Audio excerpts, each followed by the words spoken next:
Okay, good morning, peeps.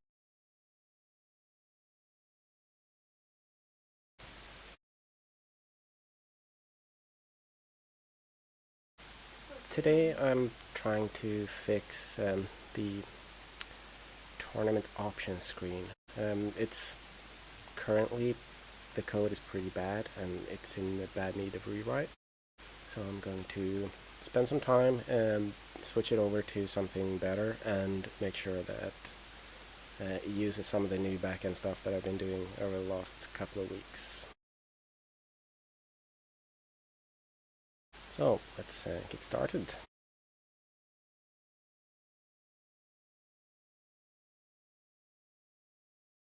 Alright, first I go and check one of the tournaments, the current state of things. This is the page that I want to be changing. This is obviously just a test tournament that I made. And the idea is that I want to make this use the other code, the same code that I was using for rule sets in general. And hopefully things will be better after I've done this. So let's go check the code.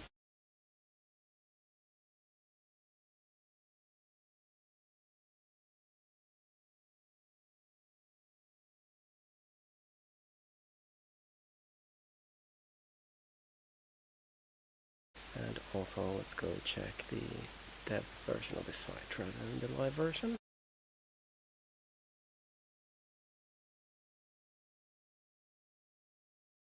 There we go.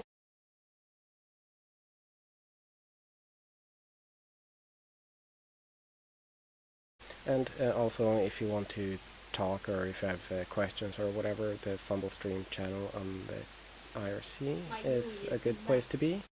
Or you can just chat in the YouTube chat window. I both up and can see and respond to both. On screen, you're going to see the FUMBBL stream chat down here in the left corner.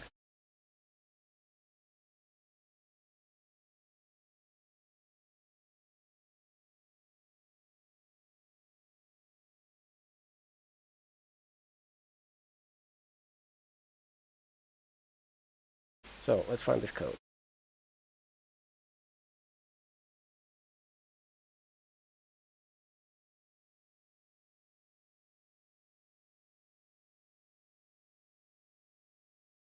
And this is a terrible, terrible mess.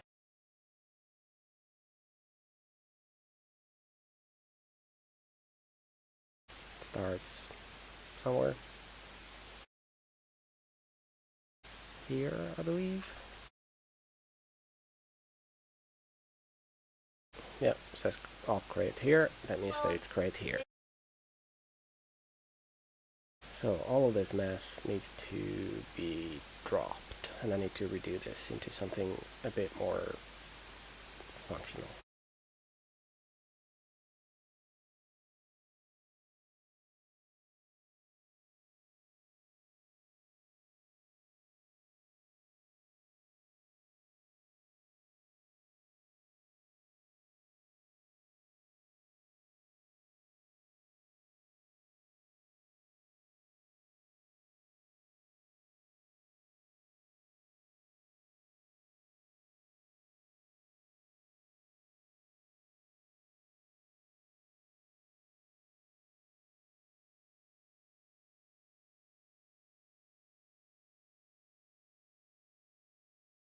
So these options here that you see on the screen on the right side here is basically the new class that I created just to handle options, and you're also going to see another class that's used to convert basically the FUMBBL terminology of things for the setting for, let's say, fouling here, for example.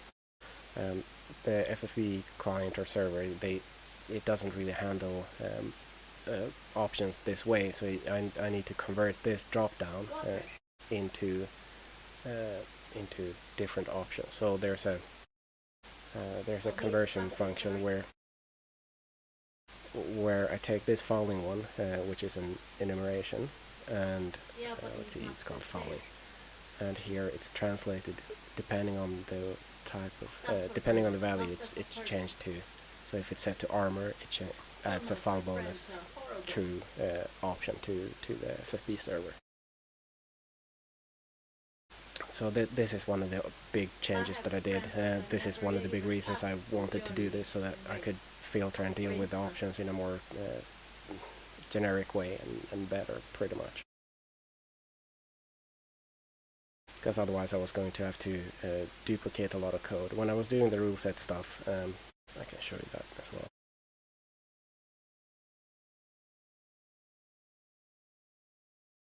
So if you're looking at this and you go to the NAF Championship rule sets, for example, you have the same settings here as you have in the tournament setting, and instead of copying and using the tournament stuff, which was a mess, which we're changing now, I decided to redo everything and build stuff up from the ground up to support this stuff.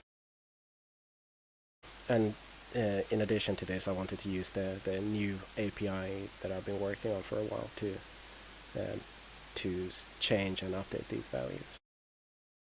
So yeah, this is basically the back end stuff that's never going to be shown on the website, but it just makes things easier for me, because I can, in this fashion, I can reuse these classes in different parts of the site.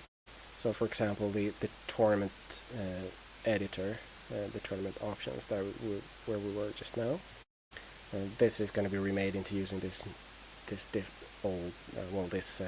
fairly new framework to deal with options. And on top of this, in the long term, I'm going to be able to perhaps make specific options for specific games in tournaments.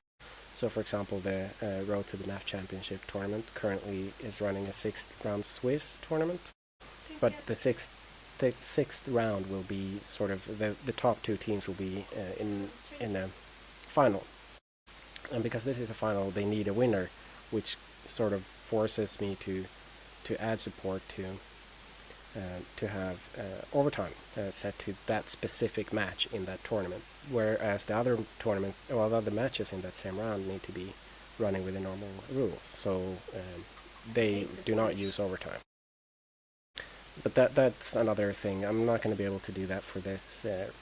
Well, probably not going to be able to have time to do that until this NFC tournament is over. But we'll see. It's possible that I end up doing a special case for that, just to handle that last final match. And if you've been following the forum thread about it, you're going to see that I promised basically to do that manually if necessary. But over time, having that option in order to force specific options on specific matches in the schedule, that's something that seems like a good idea, and I've seen other people request it in threads on the site. And hopefully I'm going to be able to do that with this new framework. It's going to be much easier to do. But let's get started with this stuff. So, in order to deal with this, I have a specific tournament options class that I'm already using to read these settings. When the FFB server asks for options for a specific tournament, or for a specific match, actually. Let's see, I have some debug code, I can remove that.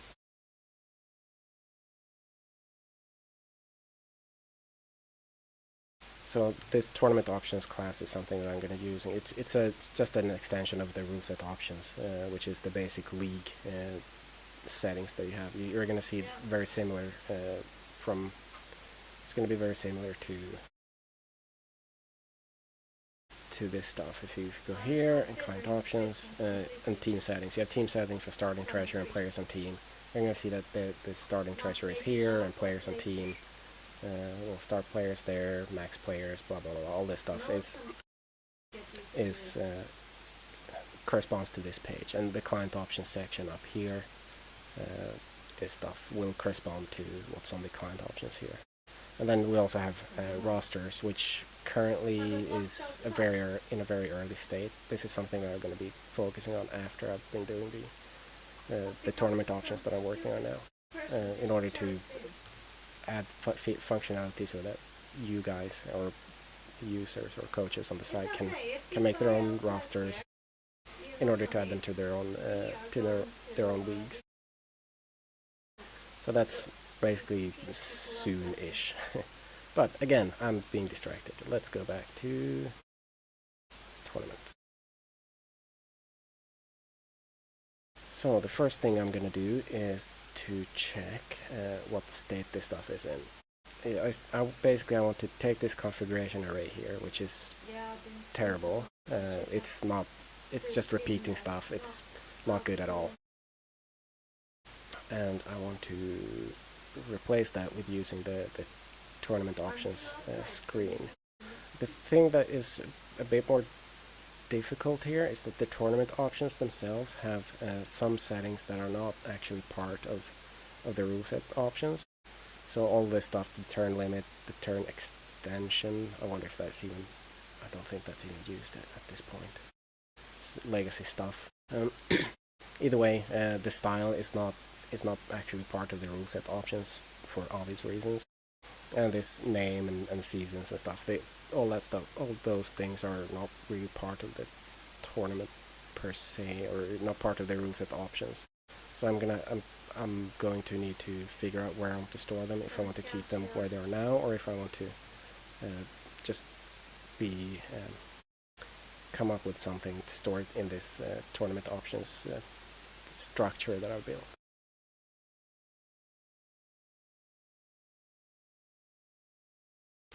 Alright, in order to make this work in the first place, you're going to see that in the code here on the left side, you're going to see over here that I already used tournament options class.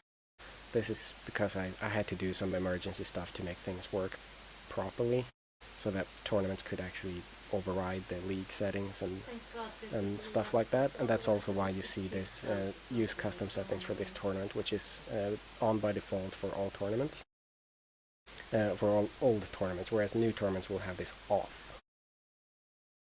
And this is very confusing, because if I go back to let's see, if I go back to my group and create a new tournament, it's not obvious that the setting needs to be enabled to make all this stuff below it work. So the UI needs to be improved and make sure that if this is off, all this stuff down here should be disabled pretty much. And then when I click this on, it needs to be enabled again. And in addition to this, I also have a bunch of different settings that's set up per tournament. So if I go to the configure one, you have rounds here, which is also another option that needs to be added into this tournament options thing somehow. I already have an idea for that, but I'll get to that later.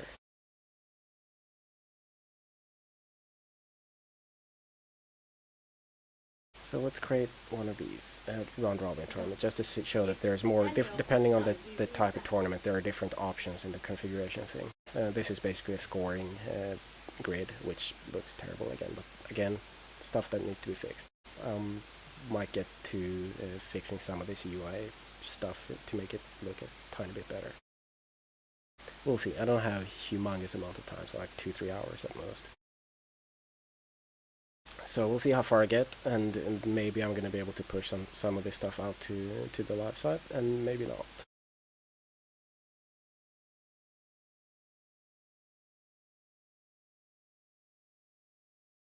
So let's do this.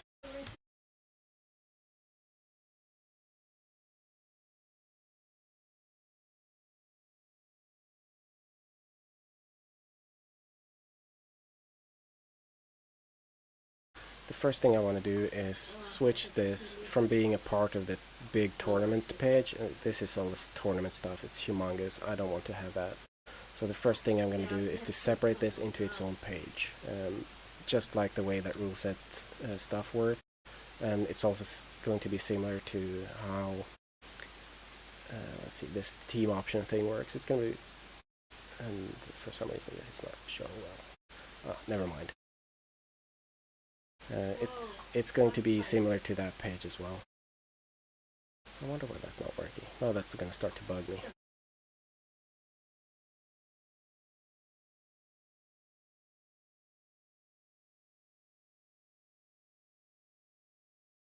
Oh, it works on the live side. I probably broke something.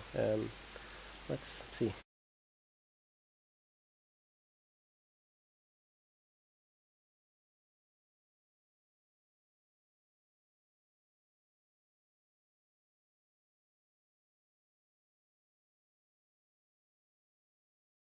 remoting into the web server.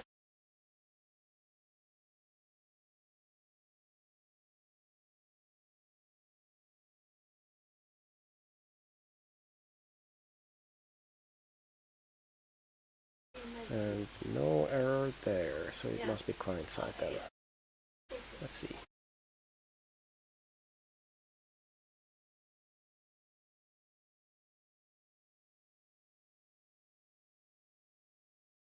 And no errors there either. Okay, let's see what happens here then.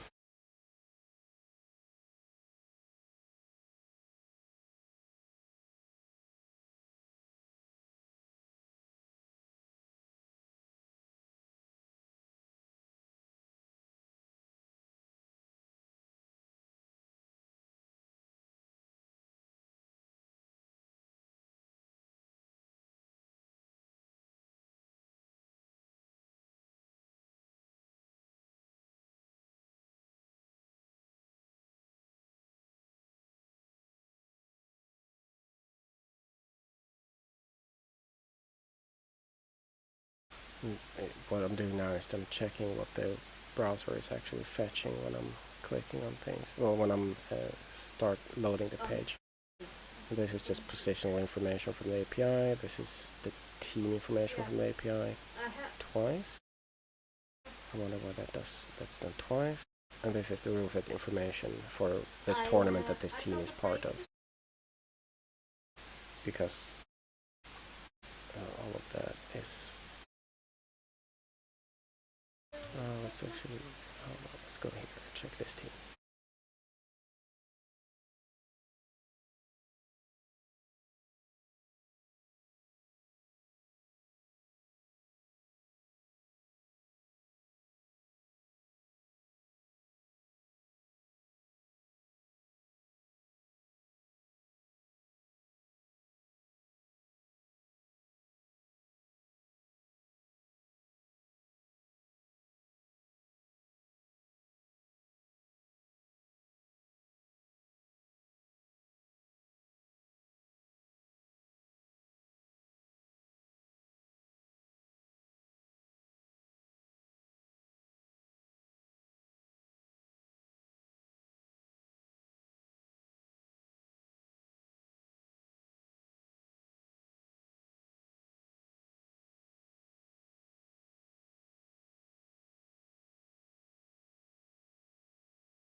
So what should happen is that it should actually load those settings from the team, but it apparently doesn't for some weird reason.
That is very curious. It's not supposed to be standard there.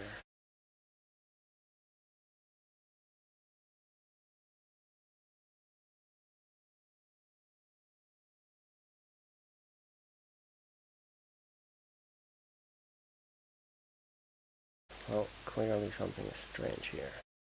So what I'm looking at is that on the live side, which you see up here, this setting is set to no progression and predetermined skill progression, just like it's supposed to be. But if I go to the development side,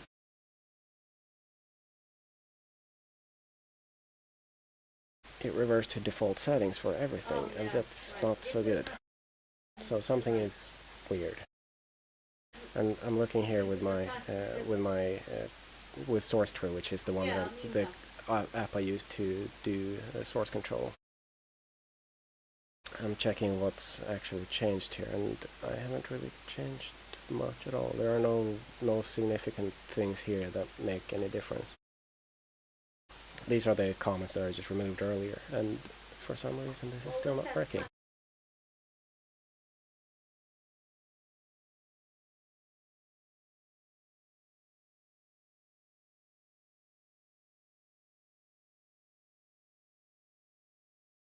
So this T10 thing is just a testing file that I'm using to do all sorts of stuff, just quick debug stuff to check how things are working. So what I'm going to do is I'm going to take this rule set number 7 and I'm going to load it in here and see what's going on.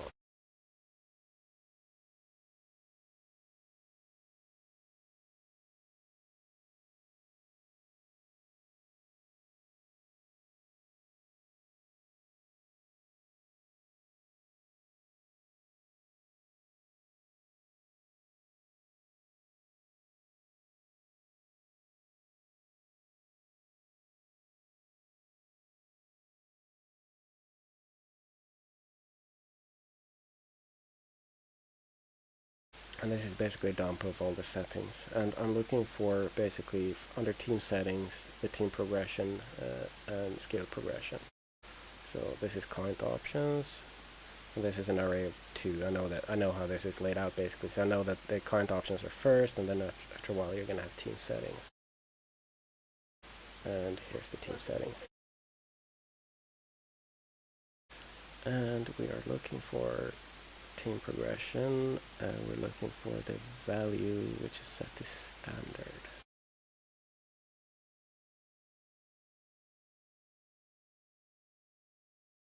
Which is not what it's actually set to in the group.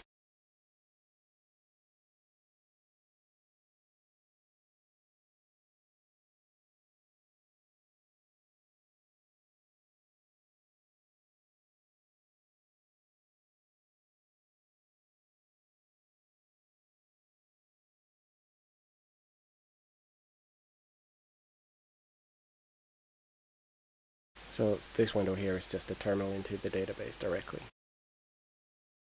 And both the test site and the live site uses the same database because the database is pretty extensive, and I felt that I wanted to have them on the same DB in order to speed up testing and just iterating quickly. But why is this standard? It's not supposed to be standard. So let's go to rule set options and check what's going on.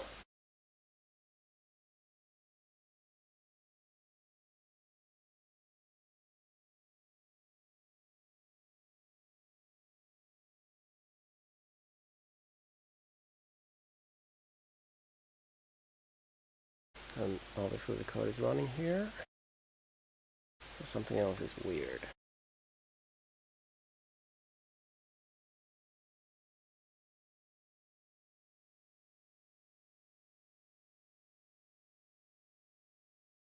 No error on the query. Which essentially just reads the stuff that I just did here. It does the same thing here, except that instead of 7 here, it puts in whatever we've requested. So it just shows up from the constructor. which comes from here basically. So it's 7 in this case. So it's going to do the same query, and that should do the correct thing.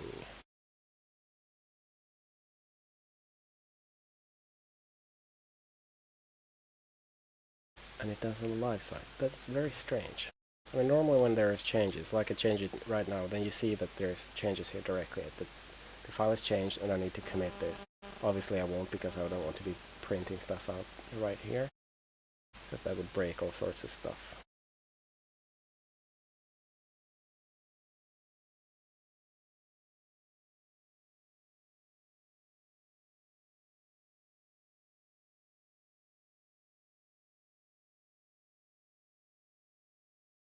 Process options.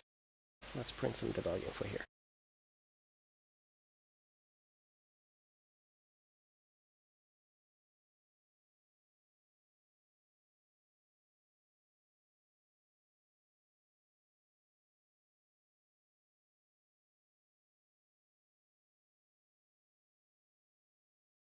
And team progression to none.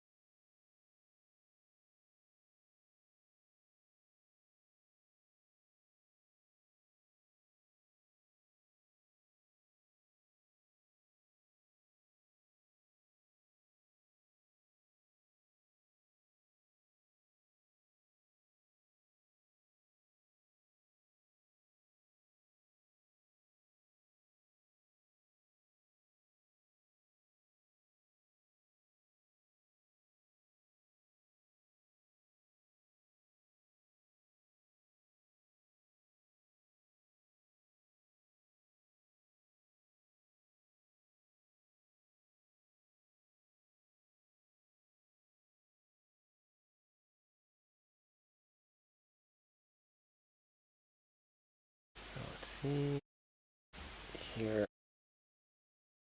Basically just following the code and pushing and just finding where it's actually doing the work. So I'm just going deeper and deeper down into the code base.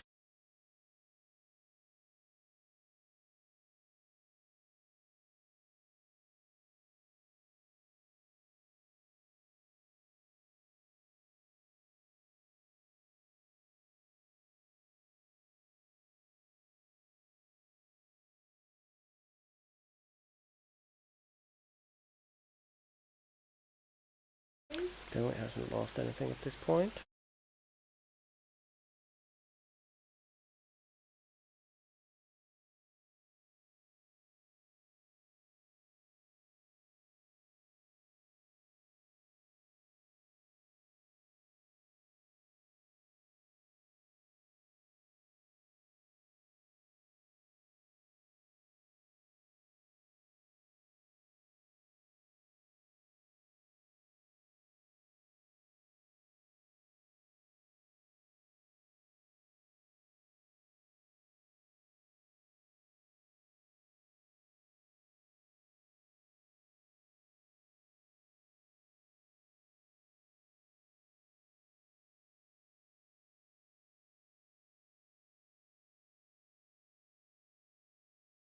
And basically what this does is that it checks if the variable is actually part of the settings, so that I can set a variable that doesn't exist. So everything has to be predefined in this list here. But for some reason it's still not, it's very odd. And this is still there. And I'm just going to verify that I'm not crazy here.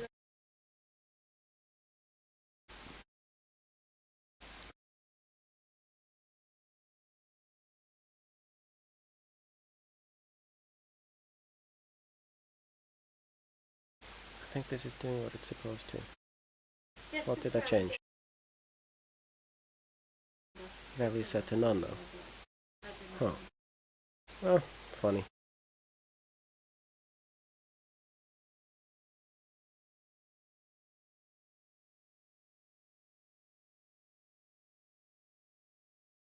I guess it's self-healed.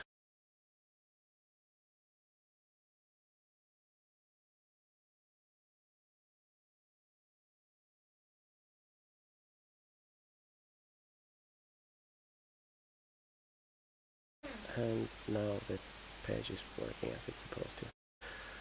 Okie dokie. Yeah, if you guys can explain that to me, that would be great. It could actually have been that the code that I was running here was not properly synced over to the dev side. That's quite possible. But there we go. Okay, that was a completely off-topic thing. And now this works as well because this is functioning properly. Great. So probably there was something that I just didn't have synced over properly to the development side.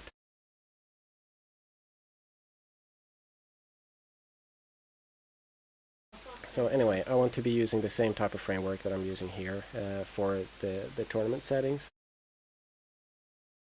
So it's a lot of JavaScript, it's a lot of Ajax, and it's using the API stuff that I've been building, and it's using the a team options page that I've been, well, a team options file that I've been working on as well. So here's a team options version. It's basically the same thing as the rule set options, except that this is team specific and a completely different set of options. So it's not sharing any of the code, even though it probably could. I'm sure I could clean this up. It's using this sort of the same terminology with the options, and I'm using the same subclasses basically, or just option classes to deal with the handling of values and stuff that I use for the other frameworks. So at some point I'm going to go back to the team options as well and redo this to use this generic option. The generic options is something I did the other day just because I needed to abstract this out to separate, to do prep work for what I'm doing now basically. So yeah, because the rule set options uses generic options, and tournament options should, well, in turn it's going to be using the generic options as well. I just want to clean things up because this is more in generic nature, to save values, to get an option and to process them, and yeah.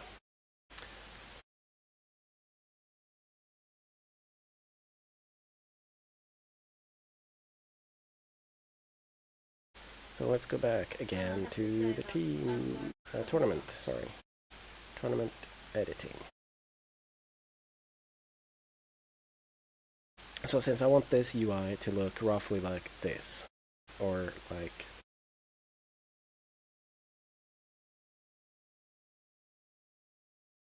the team options page, like this, I have the header up here and some sort of content down there, and possibly the same as, I can't close that obviously. Also possibly, yeah, this, you have tabs here. This is an interesting control I'm using, and I'm quite happy with this way of doing things. And here I don't really have tabs because it's not necessary yet. I've been thinking a bit about, or well, me and Kalimar have been thinking about adding ability to preset inducements as well, which will show up on the right side here on skill settings pretty much. Just cut this into two columns and put up another view, pretty much like this page works here. But for generic inducements, this is also something on my to-do list, which will happen at some point. Because currently the NFC tournaments where you can have permanent inducements on your team, it's not really that good, that people just have to agree to not cheat the system pretty much. And it just puts a huge burden on the staff of the league and tournament to make sure that people don't pick something else and unoptimize for their current opponent. But, so like I said, I want to split this out into a separate team. So since I'm using rule set options and tournament options and team options and stuff, this is clearly tournament options. So let's make a new page.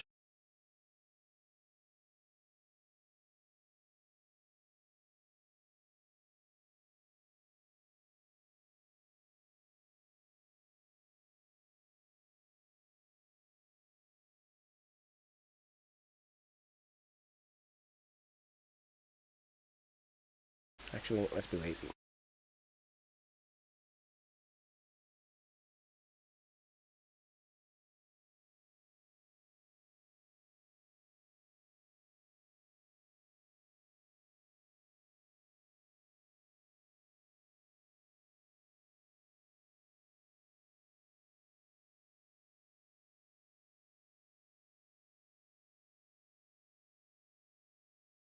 And as you'll see, I pretty much already have a tournament options page, but this is in an include folder. This is going to be in a different folder pretty much. I probably copied the wrong thing, obviously.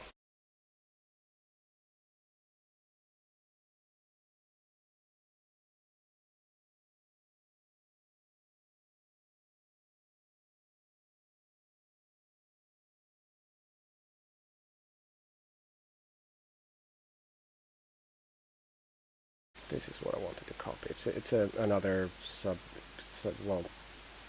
base class that I've been developing just to handle different pages. It uses a lot of other stuff. It's not really that important. It sort of adds a .NET-like framework to page loading, or ASP.NET type thing. Or have a load function and a render function, and then for different operations there's built-in support to do that as well. Might actually use that later, I don't know. Probably not actually. I will see. Do this at least. We can probably keep a lot of this stuff. This suffix here is basically I'm using CodeKit to minify JavaScript and compile less source into CSS. So that's what this CK suffix is. And this version 2.js is just a way for me to avoid people's browsers actually caching, using cached versions of these. If I do a major change in the JavaScript, I change this version number, and it will automatically just ignore all the caches that people have on their system. So that's why that is like it is. Like that, and yeah, we need the CSS file.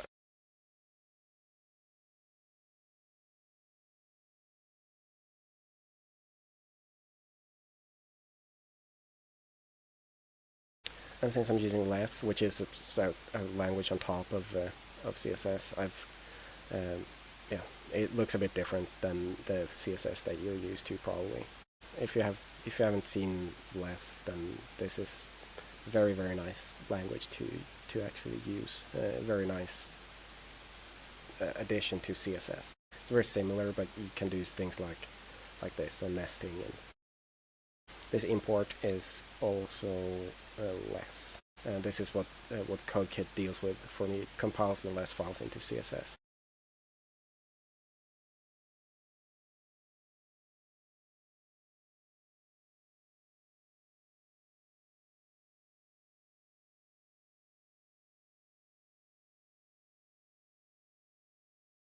So there, now we have a base file for tournament options. And the common file is pretty much definitions to deal with the basics of this type of layout. So that's what that does.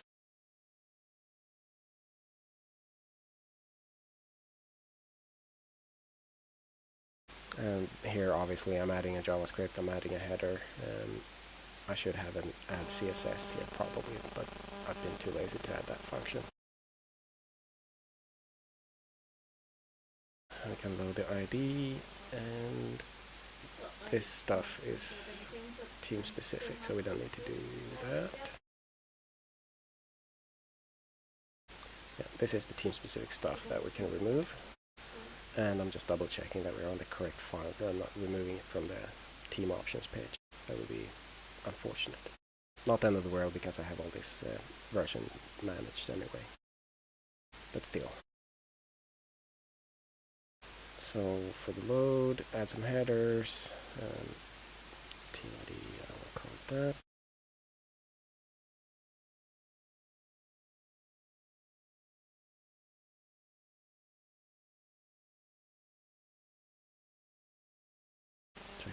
needed.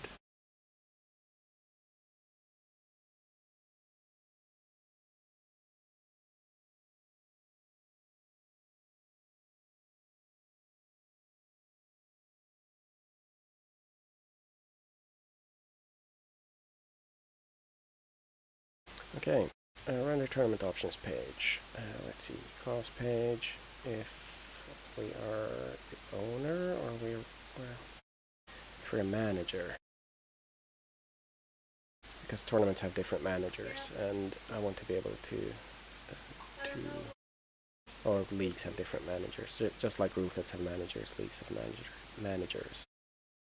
And if I go here and check, you can see group managers, just me in this case. If I go to this NAF C1, you have 3 managers.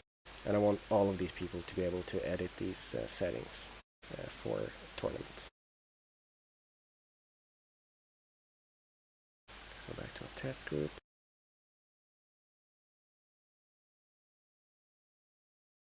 So we need to have some sort of isManager function or field. But there's an isManager up there already.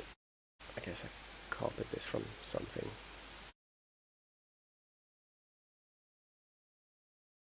I can drop those.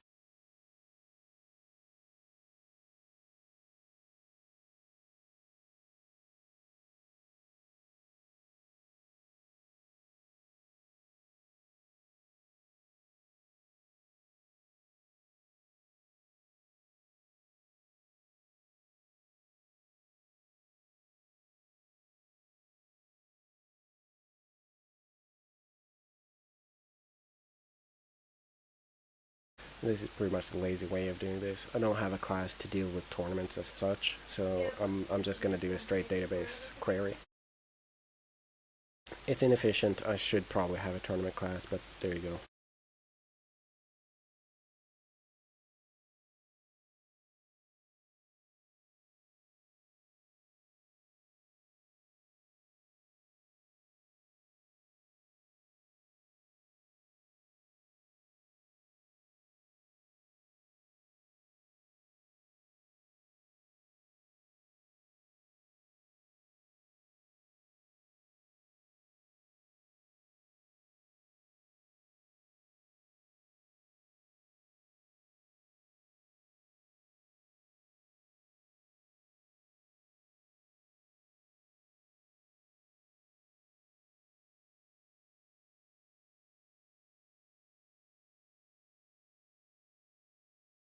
Group stuff, is that it? Looks like it.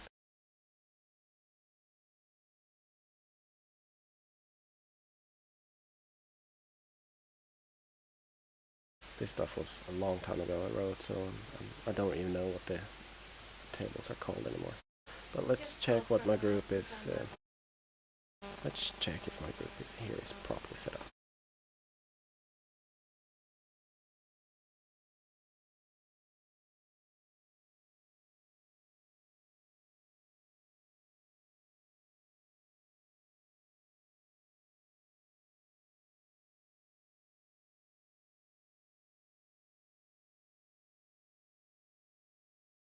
And you see here that the owner column in the groups table is me. I happen to know I'm ID number 3. And there are no extra group staff. The group owner has special permissions in the system basically, and therefore the owner is a separate part of the group staff. Ideally, probably the group staff should have some sort of level or something, but that's not present. I haven't really had that much of a need for it for now. So we need to check if I'm staff. So that means that I have to check if the current user is this owner here, or if the current user is part of this group staff table for the group. So let's construct a query for that.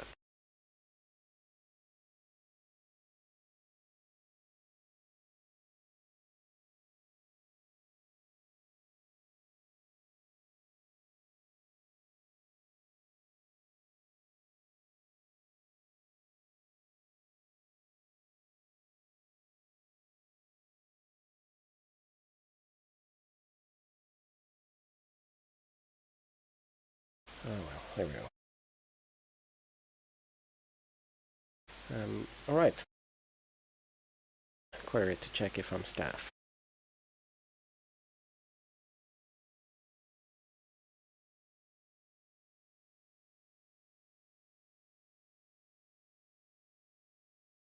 So what I could do is do a join pretty much. So I do this.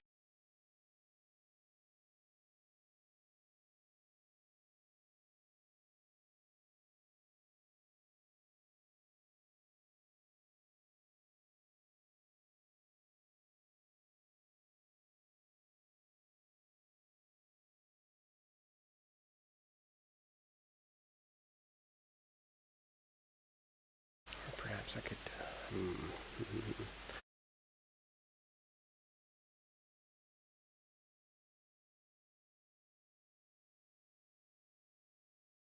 Let's do one of these.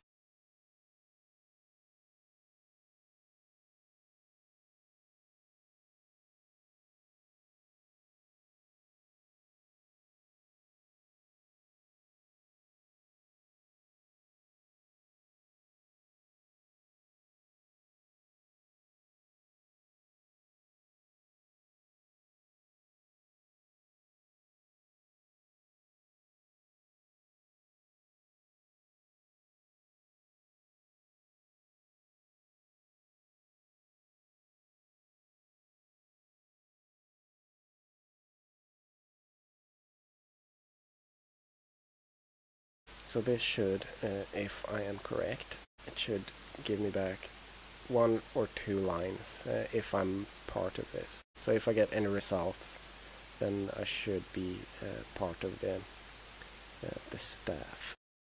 I can verify that with using this group, for example. Let's go back here, let's check this, and check what happens if I do it on this.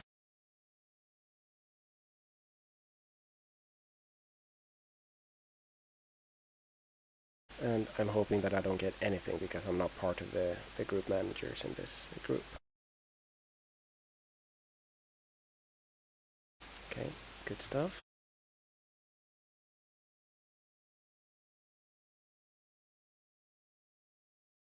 Actually, let's do this. Let's check extra.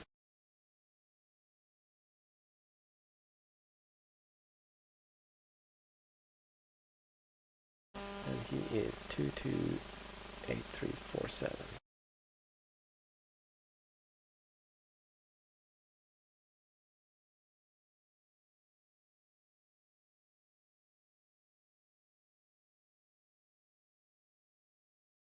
And he also showed up. And he's part of this staff group.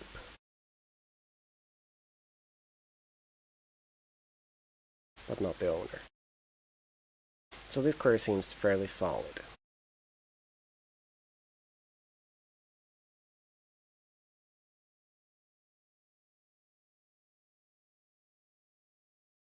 And since we have a get one, basically the get one just expects one row and it's going to get something out.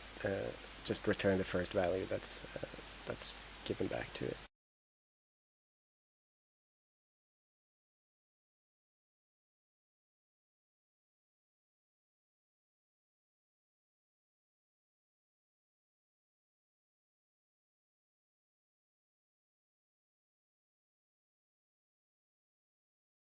And that I just constructed an account, so I get a 0 or a 1 depending on if the person is part of the staff or not.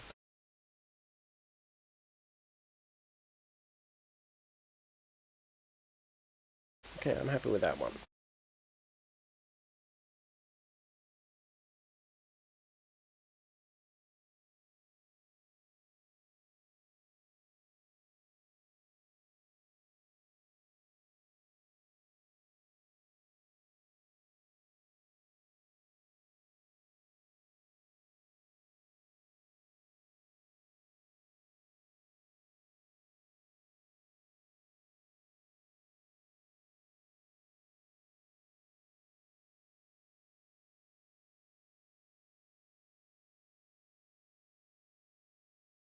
Do some basic formatting. make it prettier. And we should have something that is 0, 1 depending on if the person is part of the staff. Perfect.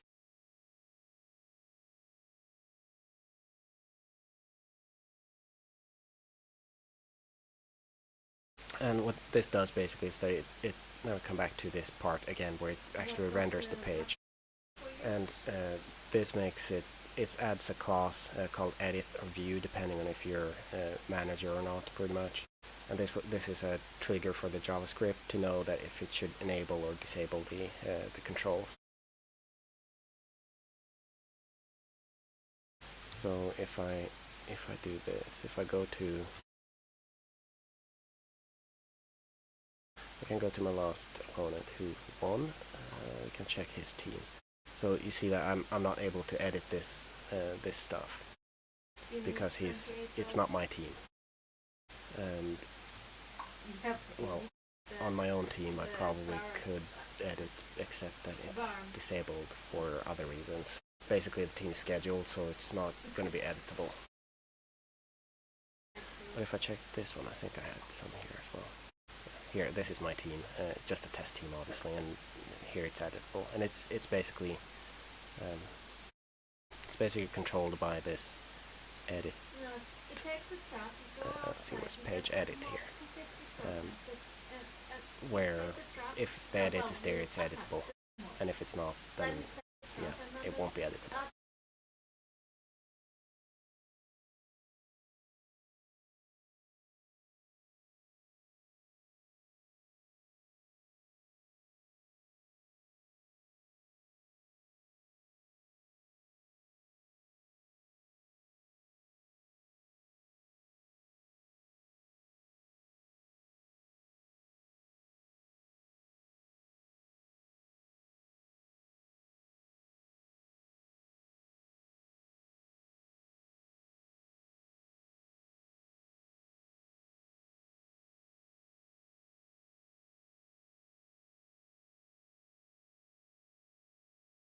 You're going to see up in the top right corner, this is CodeKit actually compiling the less code and JavaScript and minifying and all that stuff in the background. I don't have to worry about it. So I just edit these basic versions of the code, and then CodeKit handles with converting the less to CSS and minifying the JavaScript. Very convenient.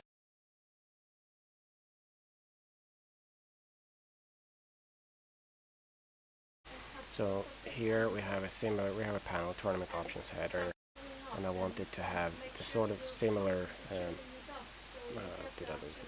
what's there? I want to have the similar header as we have on wherever.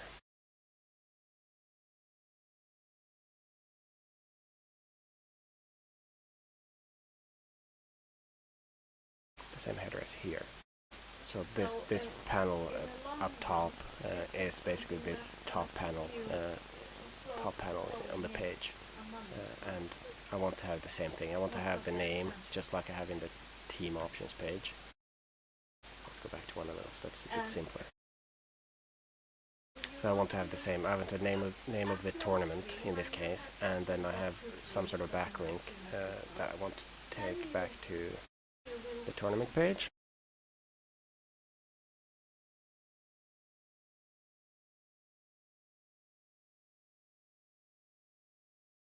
Which is this link here.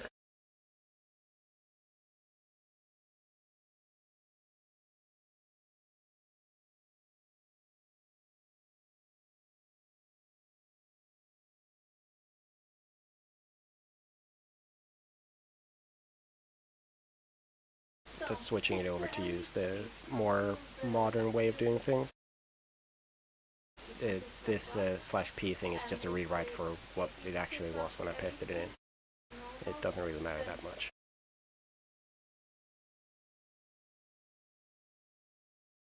But it looks better. So we are there, and then we take this away.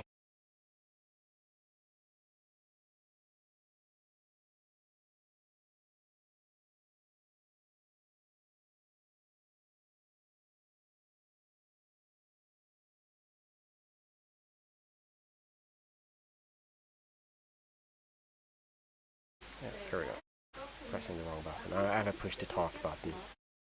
So yeah, that's why you're gonna hear me sometimes, and sometimes I just cut off. And it helps if I press the correct one instead of something else. So this blinking is something else. But anyway, now we have a backlink, going back to the tournament page, and it's gonna be, I want this to look pretty much like the team page, the team options page, at least to begin with.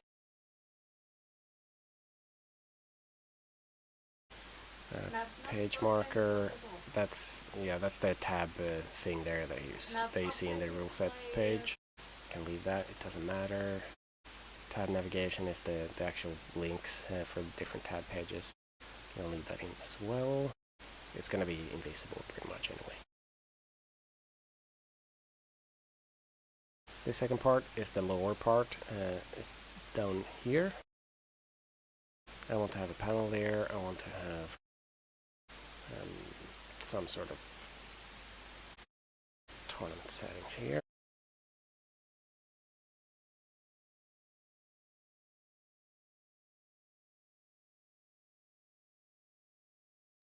And this panel.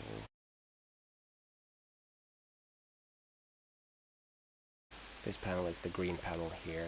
This tournament settings is a wrapper around this, all of this. And then I have a panel here that's going to be this green with a green header. So I have a panel with a header, and it's going to be tournament.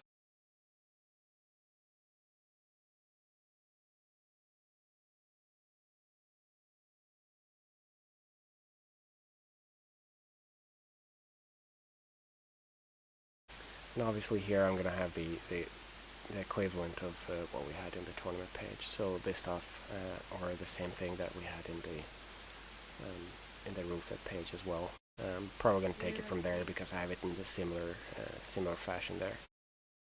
So we can go there in a bit.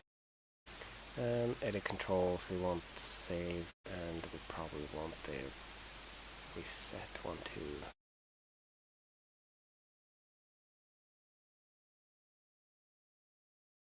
Check the rule set page here. And here you have the different tabs, so it's a bit more complicated, but I'm going to find the save options.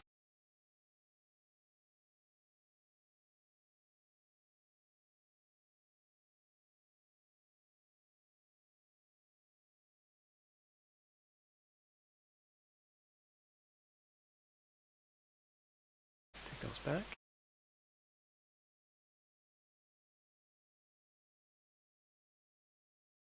And while we're here, we can take the options as well. It's not going to be skill settings because that doesn't make sense in a tournament context. But everything else, the rule settings. Let's go find one of those pages.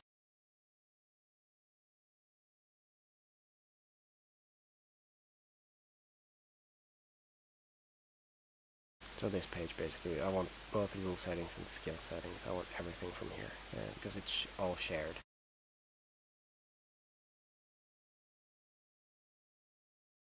So rule settings there, and we have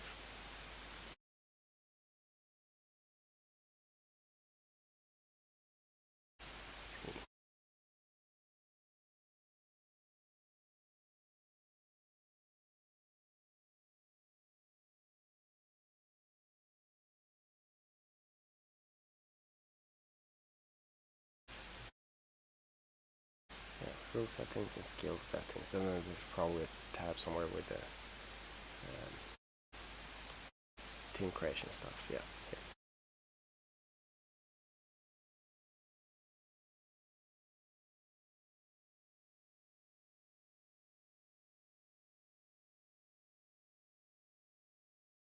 So let's take those. We have a float here because we need to split this into two columns. So I have a float panel wrapping around it because the green panel by default is 100% width.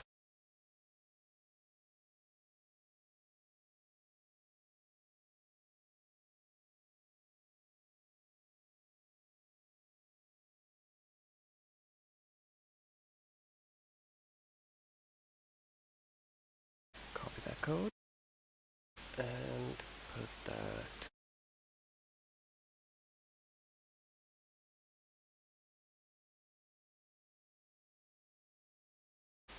here, I think I'm gonna need the tabs anyway. Anyway, let's start with this. I can add the tabs later.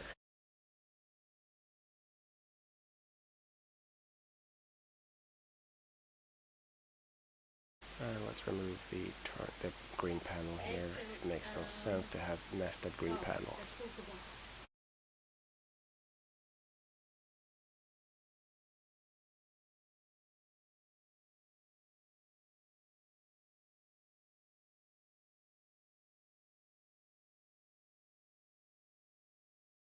Let's save and check how that looks.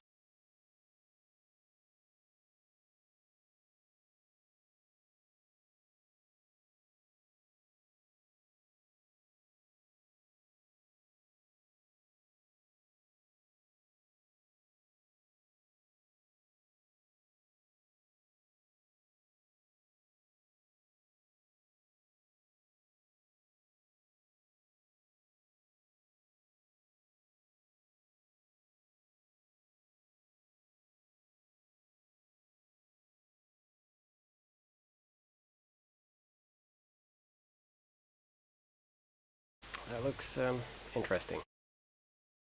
So first of all, I want to move this stuff to the center again. So I need to have a specific clear this part here, because we have two floating blocks. I just need to make sure that we're not overlapping those.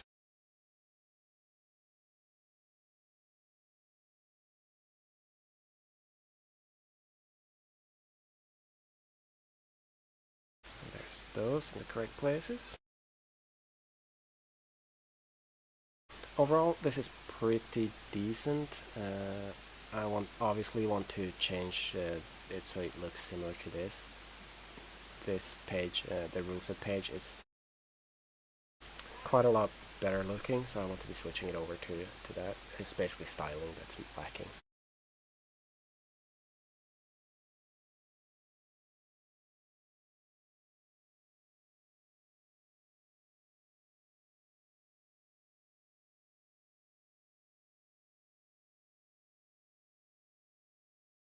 Now let's see if I can find where I actually did that.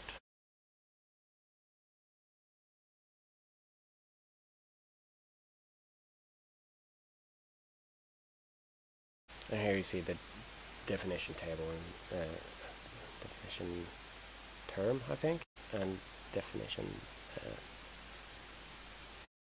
the DDDT things I'm using here. I think it's term and description basically in a definition list. I need to copy those to make sure that we have the same.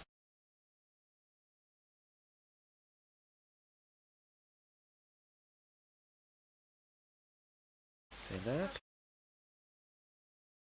And presto, it looks similar.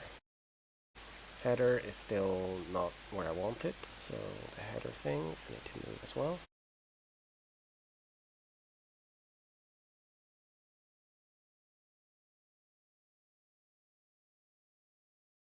And panel header should be this one.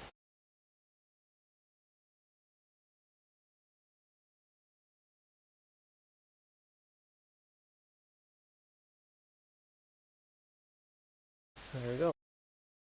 These are roughly similar. I mean, obviously the name of the tournament is not there because that's loaded with JavaScript through the API. So that's not there. Other than that, and obviously the actual settings are not loaded either, but I'll get to that as well. First of all, I want to do basic UI stuff. And I'm probably going to need tabs like this, because I want to be able to do switch the scoring options and stuff like that as well. So I want to have two different tabs, one for this, for rule settings pretty much, and then one for scoring options or whatnot. Specific tournament settings, I don't know. I'm not sure what to call it.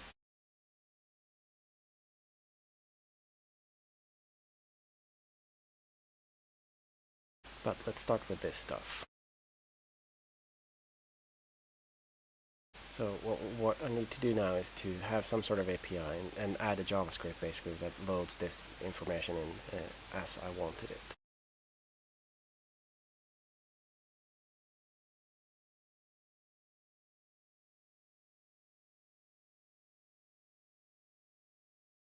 So here's the JavaScript for the rule set page. It's fairly large,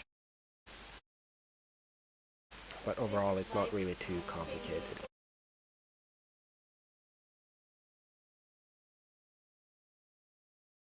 And in fact, there are some of this stuff is generic, sort of.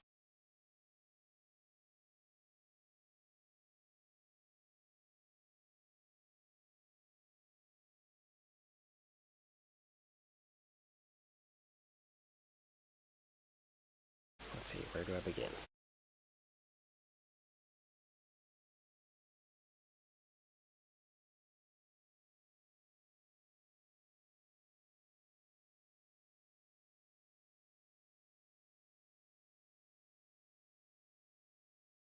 Again, this is a specific CodeKit syntax to prefix, to add this specific JavaScript that I have that has it together when it compiles it and minifies it. That way you reduce the amount of different JavaScripts that has to be loaded from the site every time you load the page. So this is convenient again. And this one has a bunch of different other JavaScript files.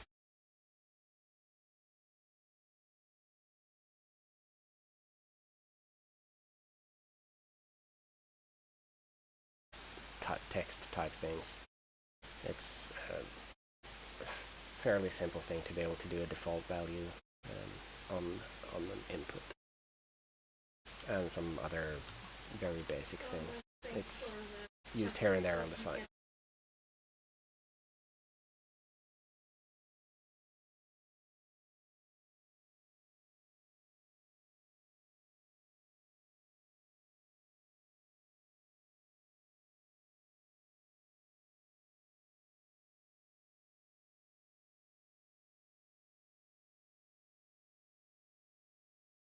This is a standard function to just make sure that encapsulates all the code into a single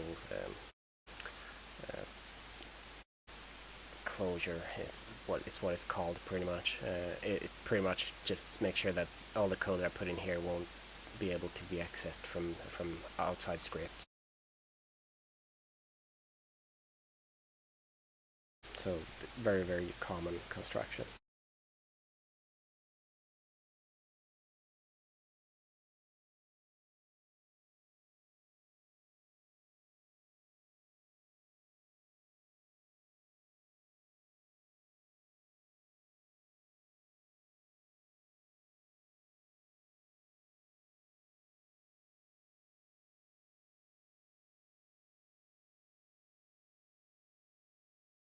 And this is another magic construction. This is jQuery basically.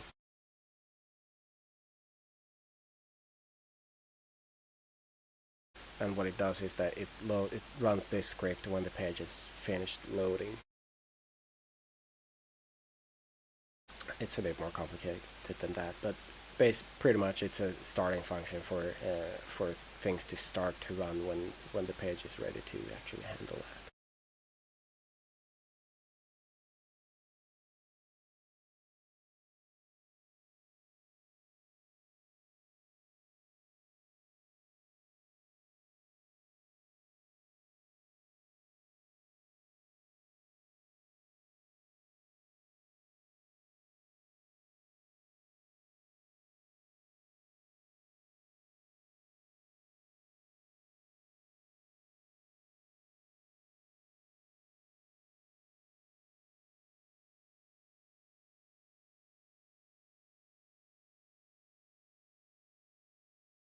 So here I just check that the parameter is set to something that's not 0, and then if that happens I just call a different function. Normally this would not really be necessary, but in case I need to do more complicated stuff at the page load, I want to be able to separate this into a separate function, so it's just cleanup. It makes it a bit cleaner if I need to add more features later on. It's so little code that I could easily do this this initializing in line here, but yeah, just for clarity's sake and just to keep following the same pattern I've been using everywhere else, I'm just gonna stick with this.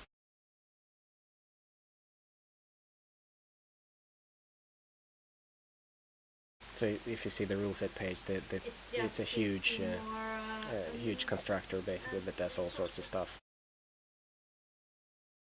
Could easily be split up. For example, this success function for the Ajax call could be separated into its own function, for example. But it's not that unwieldy that it's really necessary at this point. It's 300 lines of code. I can handle that.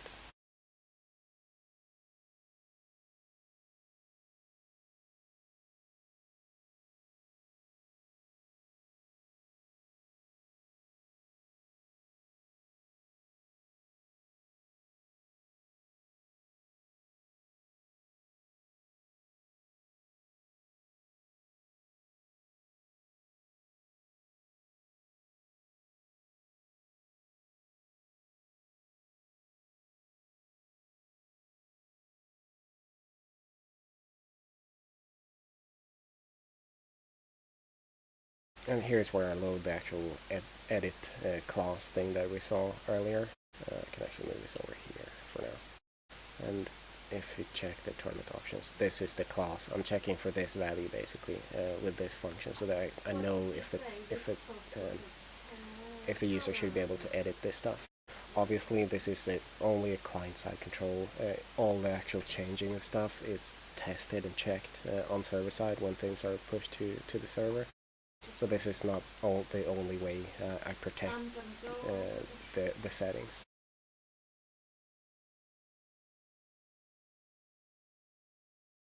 Let's take that back there, because it's nice to have a reference. I can find it again.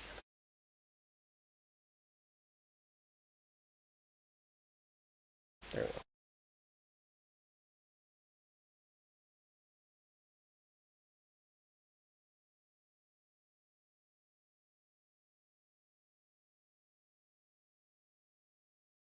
Just straight up copy that code. It's good enough.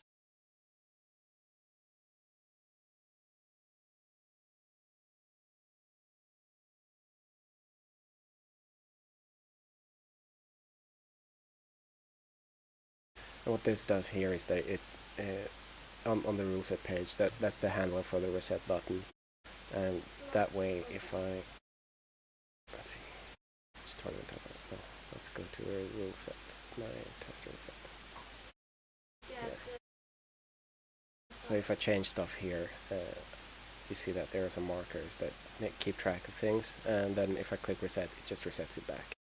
And that even if I do this and save and then change some other stuff and take this off, it's just, obviously it's going to reset back to where it was last saved.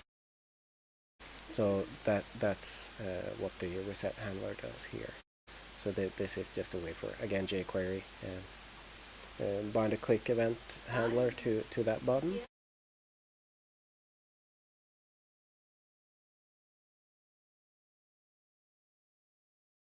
I might as well use that because I'm going to use the same pattern in how things are handled. And this should probably be set up as some sort of generic, I mean, copy-pasting code like this is not great. I mean, all of this code here is identical to the code here, which is less than ideal. Or even all this code.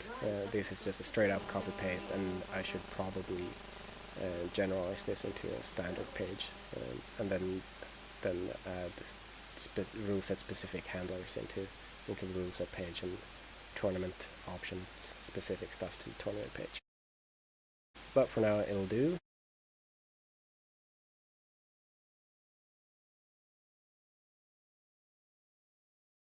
And again, I think that this is the save thing. I'm gonna need the save function, but I'm not gonna copy the rest of the stuff for now.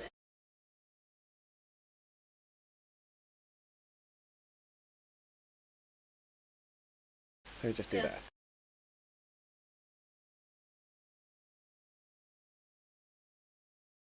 So pretty much what this does here is that it reads the information that has changed and then does an AJAX post to the API.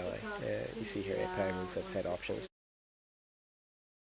and just sends sends a JSON string basically with all the settings to the server. And yeah, I'm gonna leave that for now. Set page name is a tab control thing that does this. It just changes basically here just the classes and the things you've clicked on. So I'm not going to bother with that right now.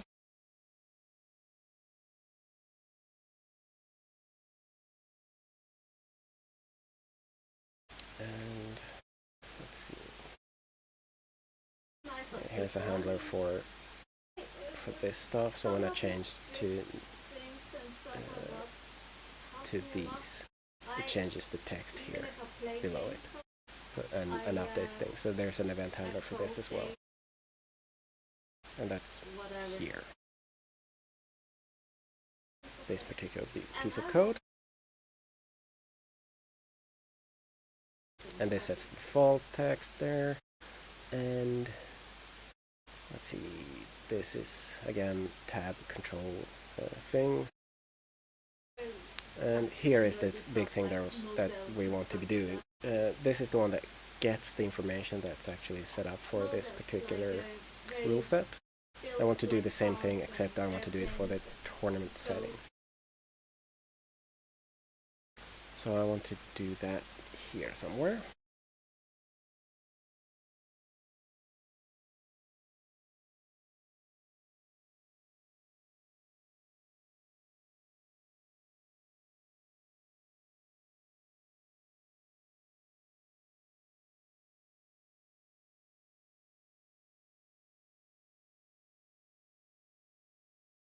So I'm just going to assume that there's a tournament API and that there's a get command, and I can get the tournament ID. So we've gotten the tournament ID from the URL here. So in this case 37515, and I want to be able to get that from the API with an AJAX call. And when that succeeds, we run a function.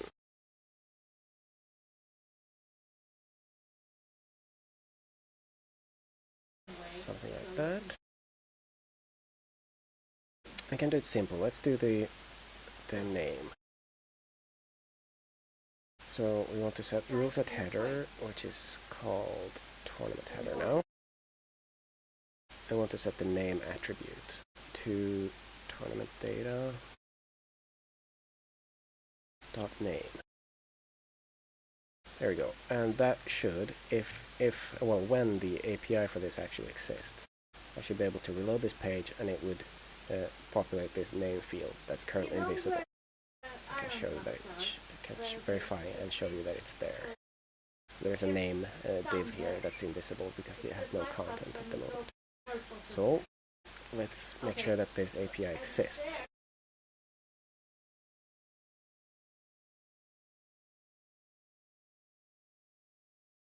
So this is the rule set page, the API basically. Very simple, very quick, very easy, and I want a tournament version of it. And currently unsupported API component. Okay, so we change that.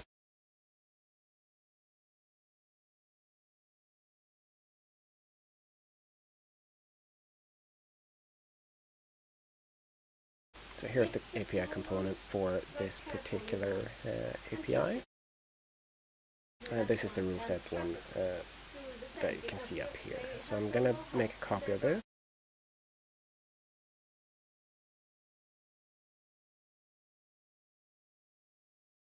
Call that tournament.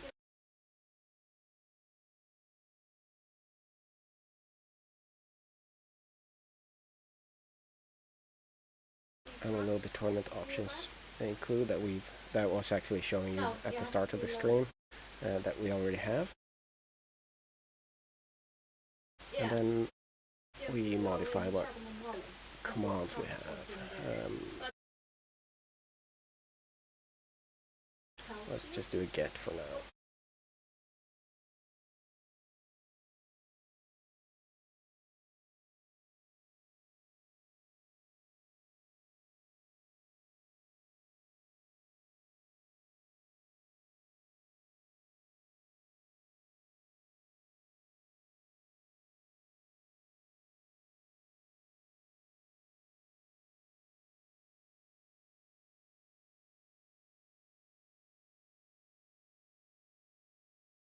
And an S there.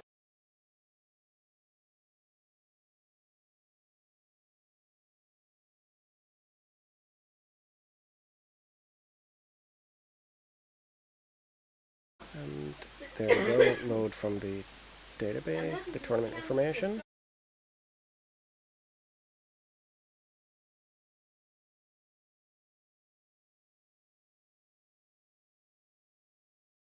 The tournament options, we're not really going to be using those specifically right now, but we can load them anyway.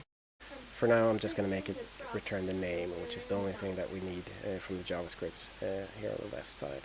So I want the name tag to be there.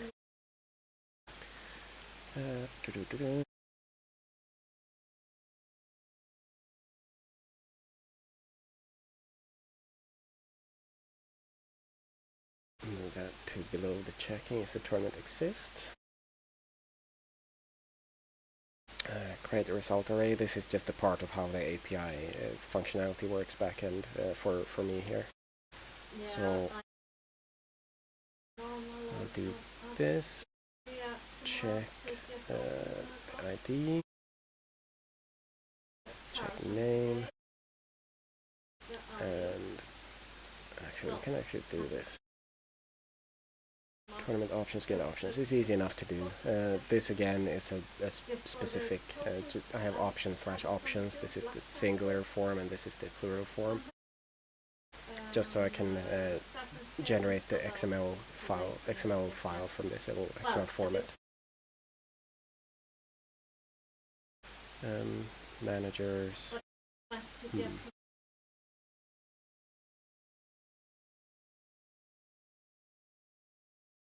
Oh, let's skip that for now. Create rule set, we don't need this, we don't need that set options code. Not yet at least. Save that.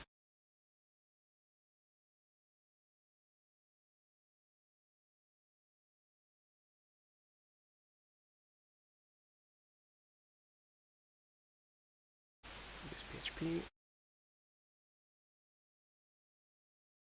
And now if I reload this, I'm able to load tournament. Because it says 7 here.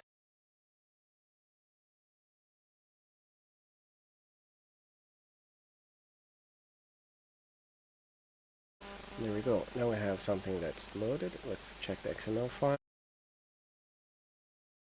XML is a bit prettier to look at. It's easy to check. And we see that the name is available here. The ID is there. We have the options that are loaded from the tournament options. It's all magic. So if I actually go and change, let's see. Let's go change overtime here. And I can not do that from there, but I can do it from here.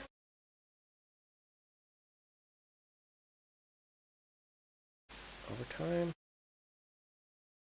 And then we check here. And then overtime is set. It's magic.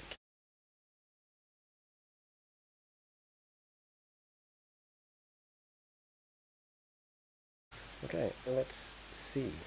Now if everything is correct, if I just reload this page, it will again try to load this API that didn't exist before but does now. And it should get the name and put it up top here. And the name was RR test, for round robin test. And it doesn't work. And we check what's going on, error console.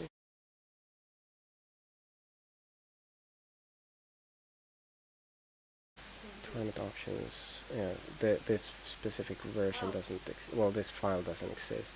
The v2.js, it's just taken care of by Apache, and it's just filtered away, and it just loads the actual file that's before the slash there. But I probably need to save the tournament options.js file. or make sure that it's sent over.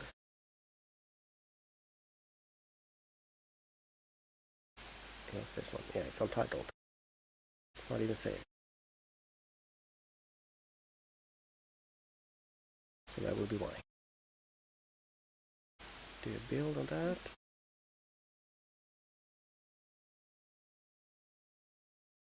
Then we check, we get some stuff. Set value is not defined. Yeah, okay, set value is not defined. That's fine. Let's try it. No, some of this is critical. Critical stuff, so we need to fix that, I suppose.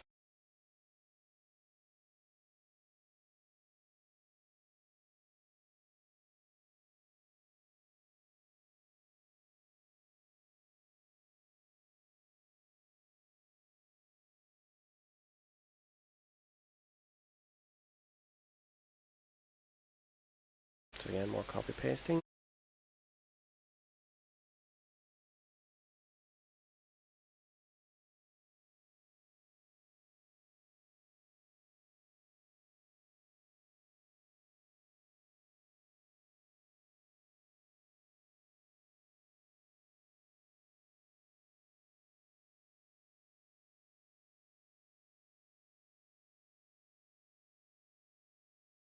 For not found. Tournament options.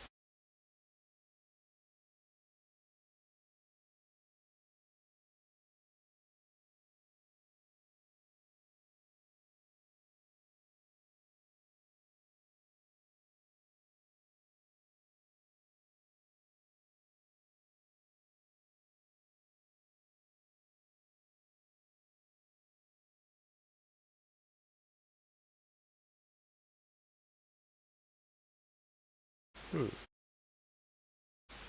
options.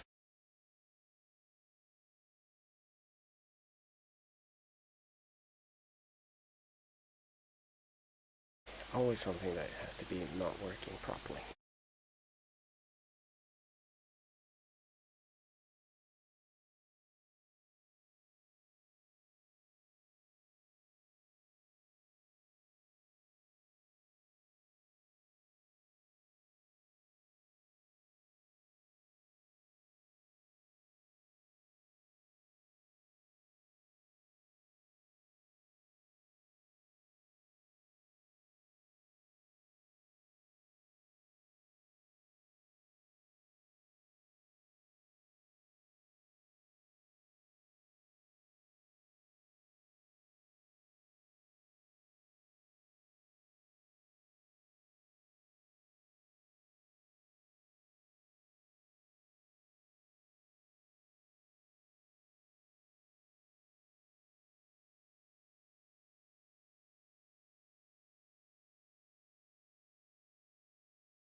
This is supposed to be in Pages.js.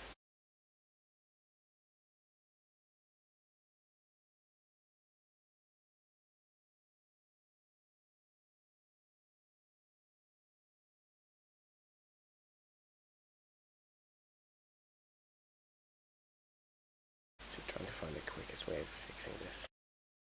Let's just do this.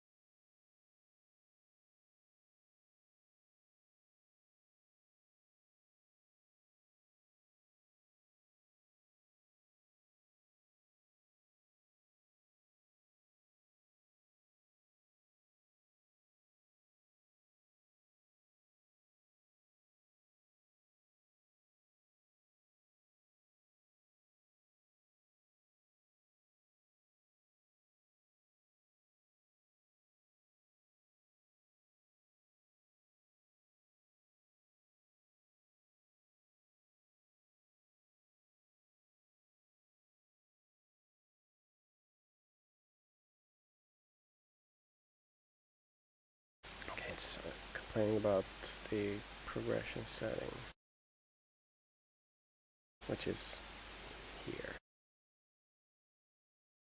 And it doesn't make any sense in this particular context, so I'm going to remove it. No syntax issues. Now then, let's see. Still no dice.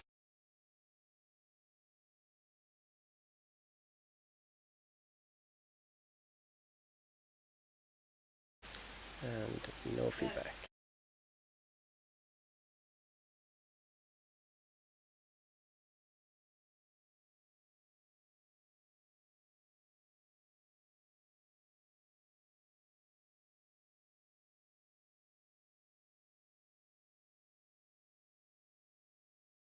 Here's the ID, and it loaded this stuff. So things are loaded at least, except that it's not doing what it's supposed to. It's not setting anything.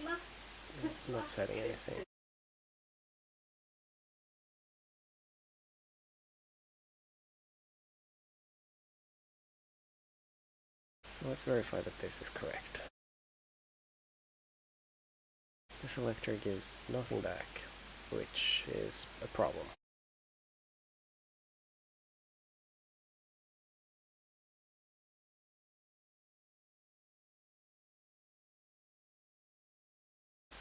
Because it's called Torment Options header.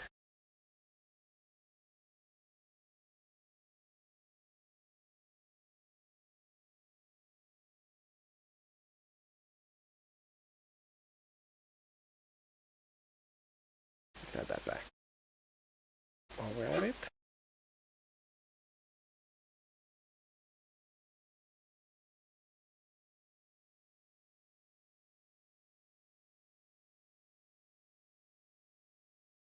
and still nothing.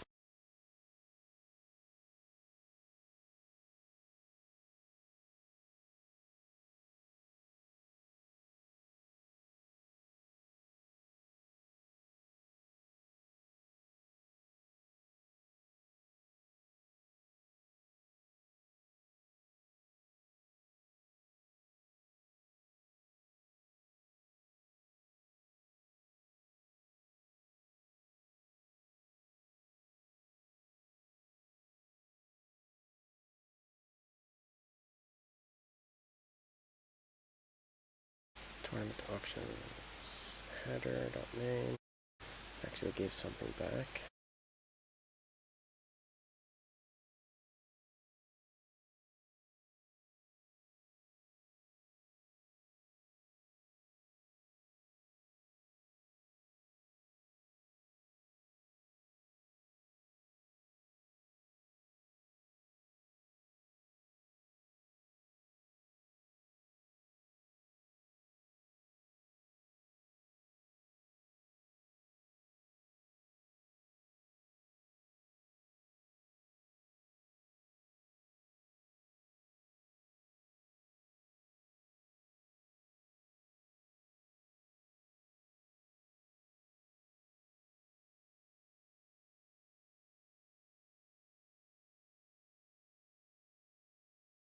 Okay, what is going on here?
quite doing what I wanted to do.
That should help.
Something is still strange here.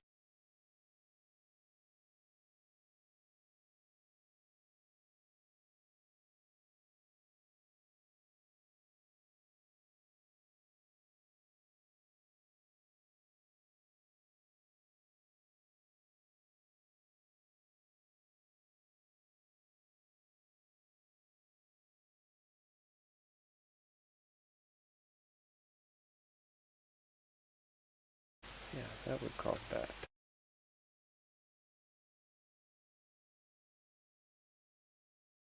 Yep, that works. Gotta pay attention to details.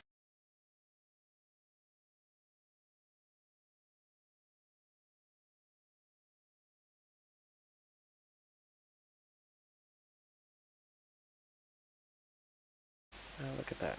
Now I have the name of the tournament at the top. Then I can probably, since I've already got all the options, should be able to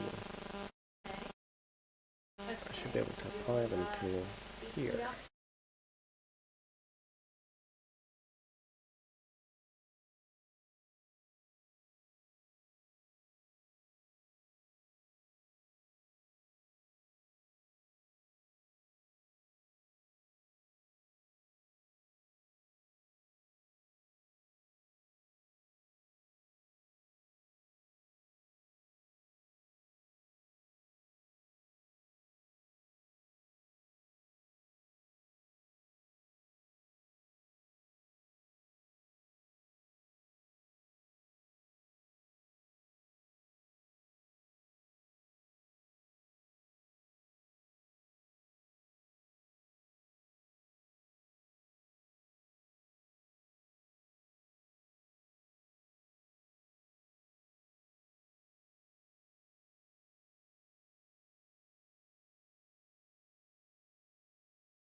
what I did there was basically copy paste this chunk of code, which sort of works together with the HTML that we have here. I have a data bind option on all these inputs, and this part of the code just finds the data bind that's connected to the specific option that I've set up.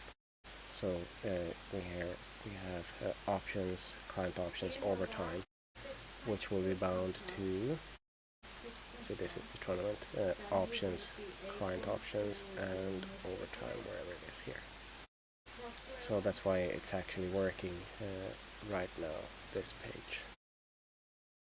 It loads stuff up to the specific settings for everything. So you see that enable overtime is set here.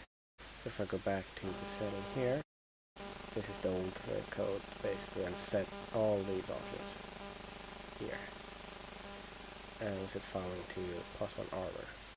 We update. And if I reload this page, all these options are set automatically. And that's all done with this part of the code, which should be generic. I'll probably do a pass of this and make a unified code base so that I don't have to repeat the code. But I'm not going to do that right now.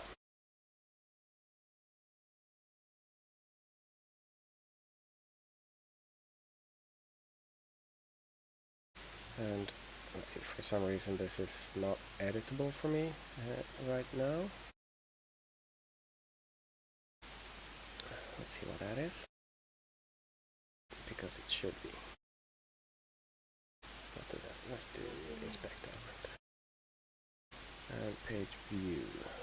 Why do I have view on this tournament?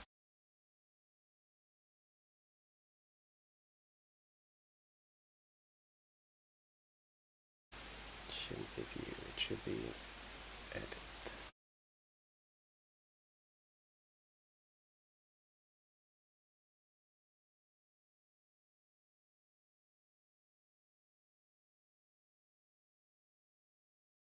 Oh. So what I forgot was that when it's doing this, when it's looking for if I'm the manager, I was actually looking at static groups. This is obviously not what I want to do.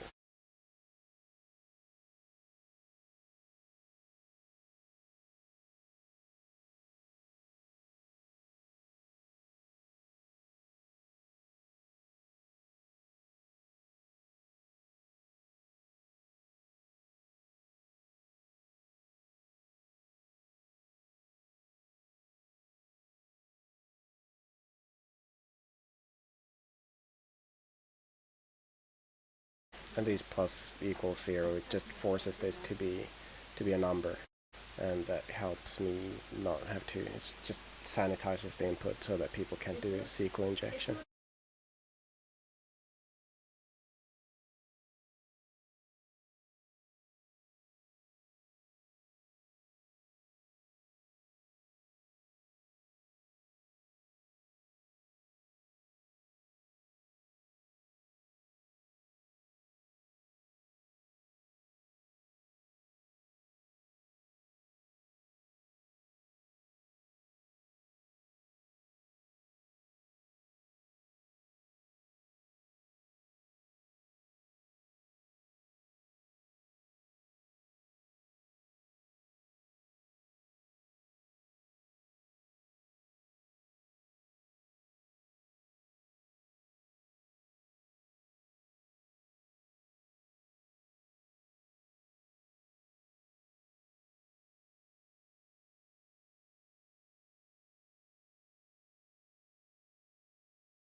Apparently it's not working properly at all.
course, this is the group ID, not the tournament ID, obviously.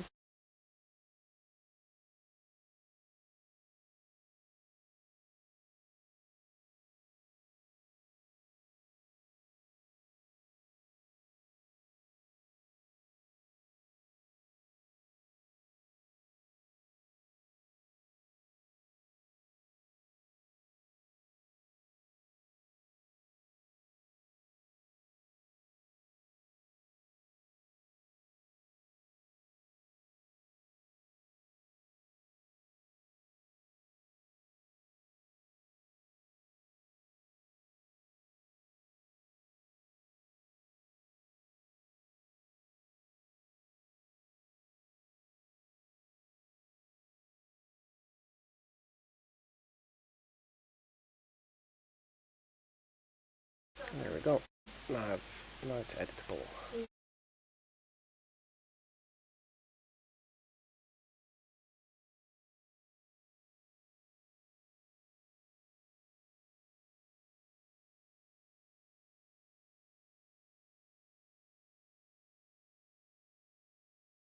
Drop the debug code.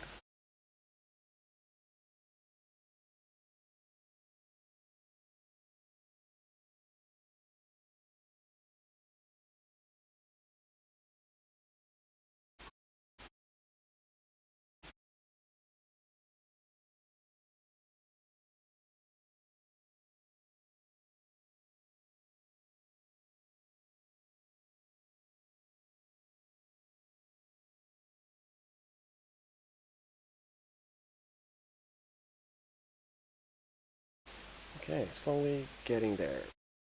Now then, let's see if we can add those tabs again, like we had in the rule set page, this stuff. And we also need to add, if you remember this specific setting, the custom settings for this tournament, we need to add this option to here as well.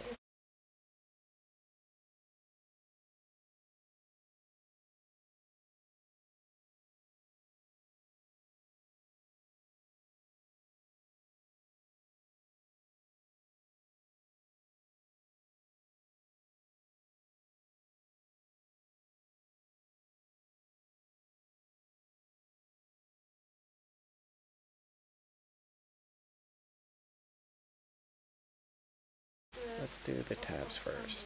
It's easy enough.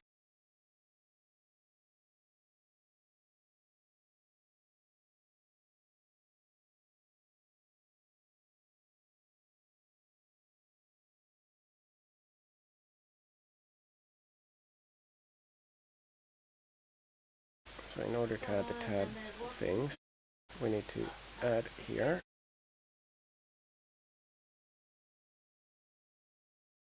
Up at the tab nav.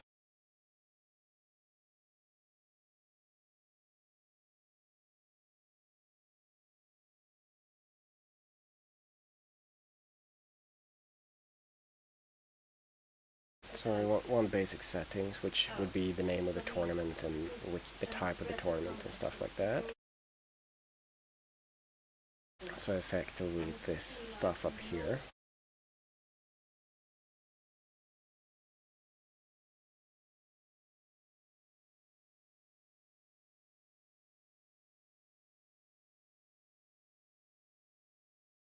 And we want one client options, which would be this page that you're looking at right now.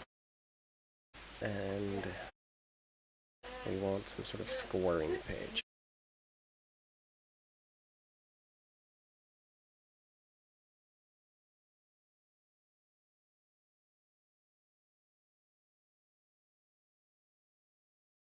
There we go.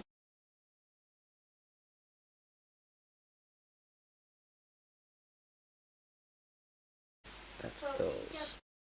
And we have the page marker.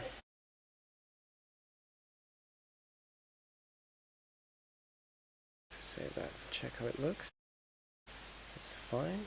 Now there's this set page thing, if you remember the JavaScript.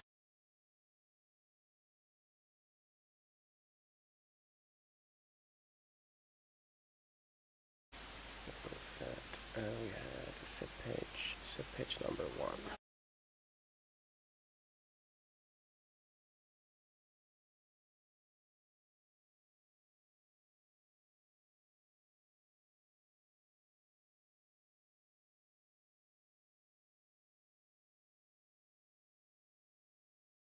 It's not defined because it's another one here.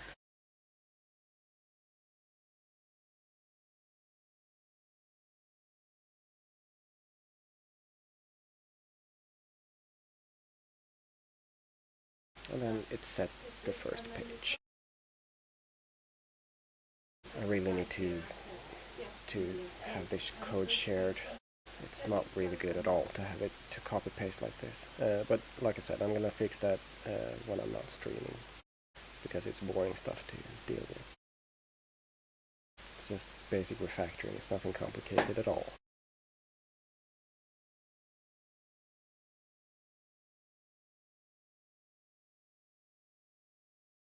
Okay, now we want the actual handlers for the when I click on things.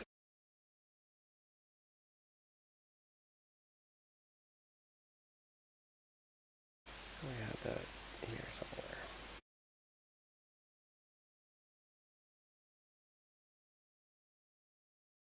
There we go.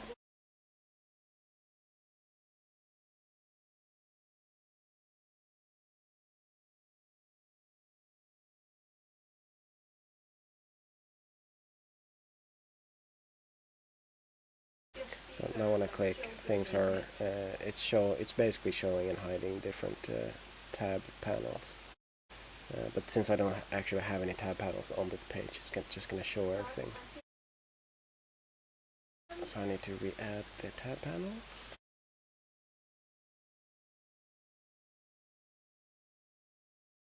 So if I check here and I check, see the rule set page.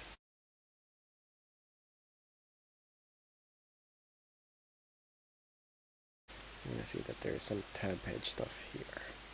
So I want to be doing that.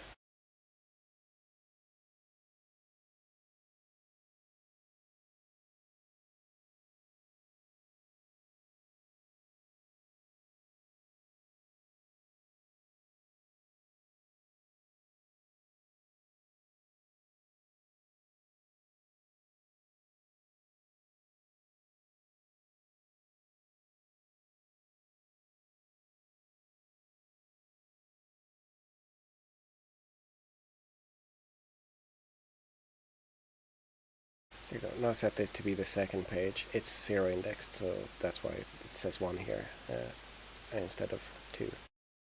Okay, and now this thing actually works.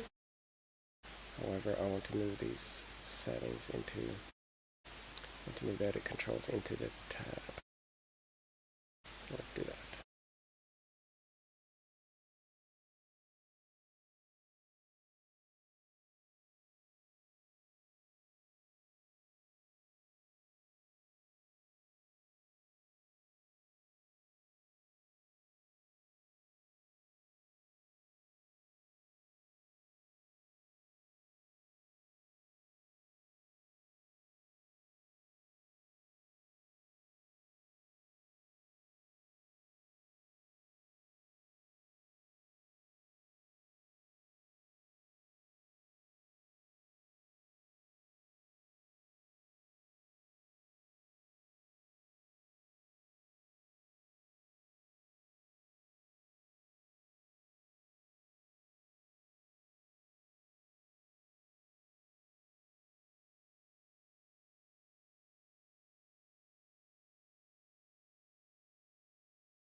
That div there was just redundant, so I'm just removing it.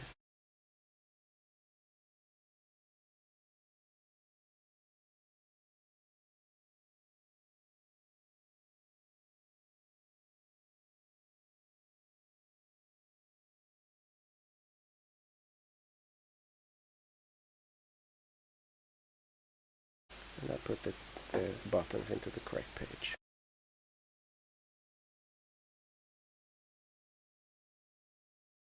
Cool.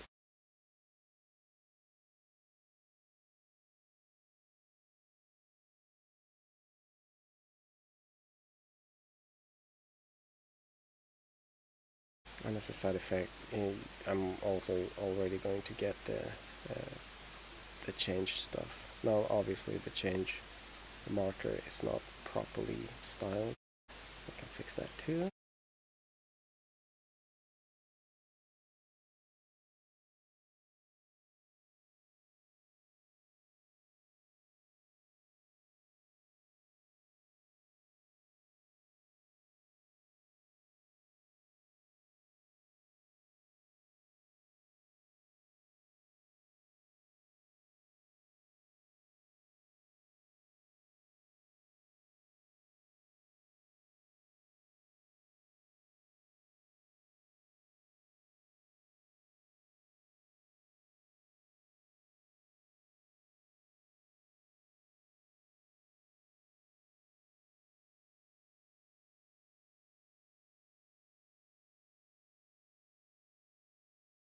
That was obviously the wrong one, but that's okay. I need this anyway.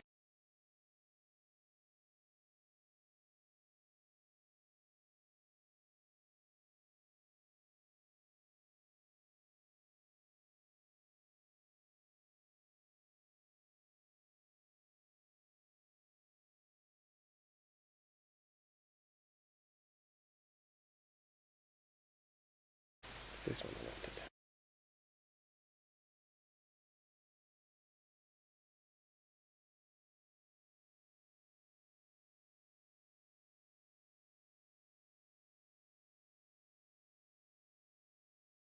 Now, hopefully, nope.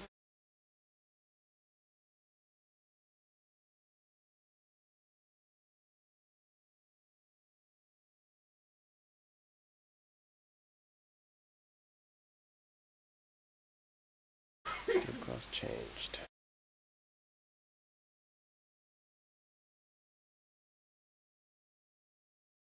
Maybe it's the syncing that's awkward again.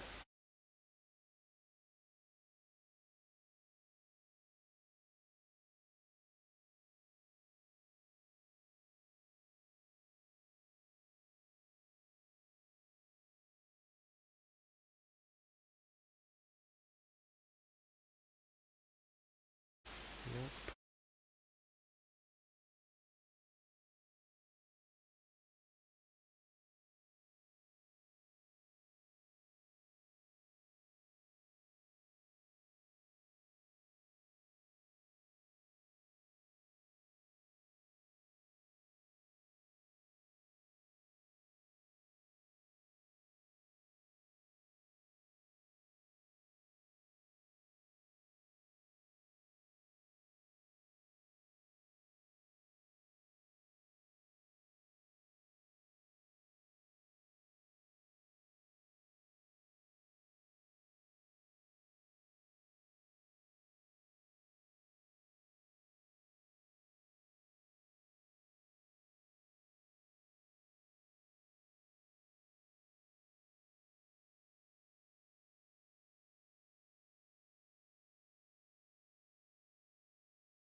Let's check what's going on with the style sheet this time.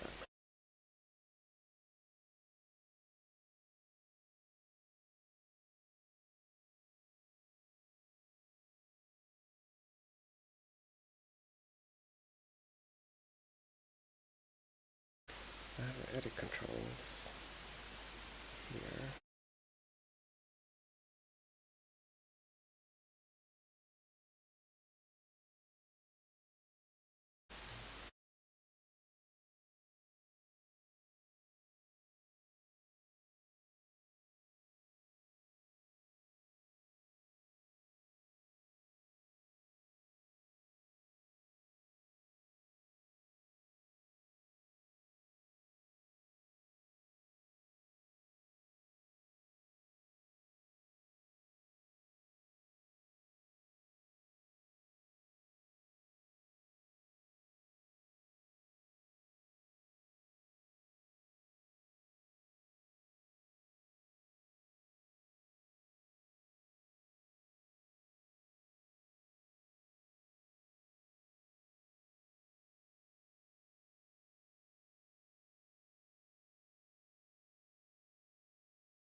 It probably helps if I put it in the correct file.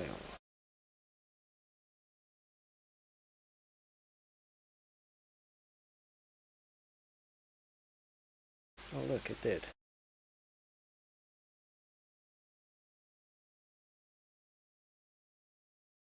So this stuff works. Then I obviously need to have some sort of set options API call, even for the tournaments,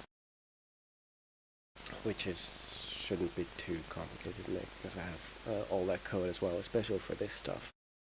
There are some other settings that I need to re-implement, setting the name, setting season, setting style of tournament, setting well, the progression thing is likely going to disappear because it's an old way of setting progression. It's going to be using the rule set progression settings instead. So the progression thing is going to disappear from the tournament most likely.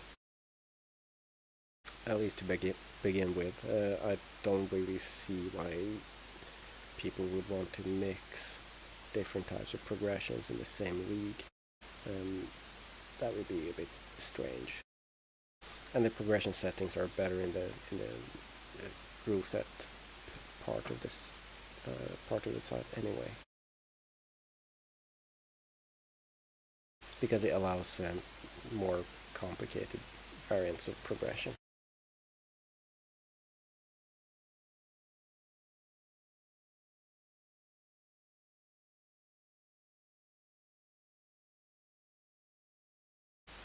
So this is pretty much, I think, as far as I'm going to get today. I'm going to be continuing this work, obviously, and finishing this stuff so that I can remove this old and terrible looking tournament page. But I will maybe do that on stream, and maybe do have a third development stream if people are enjoying this stuff. Otherwise, I will probably do it offline, or maybe I'll do it offline anyway and do more dev streams of different features. If you feel that you want some specific feature and you think that it would be interesting to see me develop it, then feel free to get in touch, either directly on FUMBBL or well, that's probably the easiest way. Just send me a PM directly on FUMBBL or post in my blog entry about this stream. I have a blog here, no comments. Not yet, at least. 8 votes, rating 6. Okay.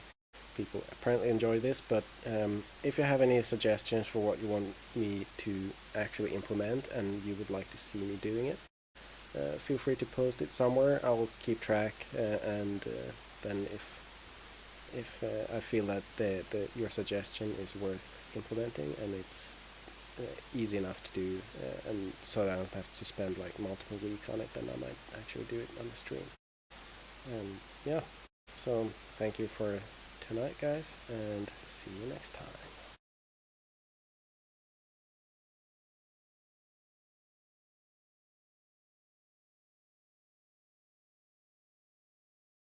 And clearly I need a better stop screen.